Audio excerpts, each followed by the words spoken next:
Hello everyone, Helen here, and today is Whimsy Stamps new release day. I'm featuring the Stitches stamp set. Now let's take a closer look at each of these stamps. The stamp set comes with 10 unique border stamps. They're perfect for making background stamps as well as textures to your cards. Now I'm going to go ahead and stamp each one of the border stamps. So the first one is scallop lines, second one is a stitch border, the third one are like stitched triangles, the fourth looks like stitched waves, this fifth one looks like a stitch pattern almost circular in pattern. This one is a whimsy stitch pattern, very playful, and then we have a cross stitch pattern. This one is a wavy stitch pattern.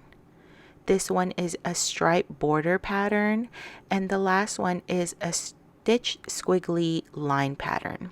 Now these stamps measure approximately 6 inches, and I also made a couple cards. So the first card I used the Celebrate die, the Elephantastic stamp set, and I used the balloons and I colored them with simple Copic coloring.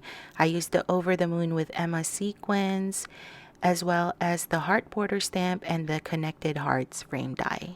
For the second card I used the 5 frames slimline die and the slimline heartbeats die. I also decorated the card with white polymer clay hearts. I also used purple cardstock because it's the color of the year. I really love the textures that these border stamps add to my card. Let me know in the comment section below how you use border stamps. Now, for more information on this product and other new releases, please head on over to the Whimsy Stamps website. And for more Whimsy Stamps inspiration, please follow us on the links below.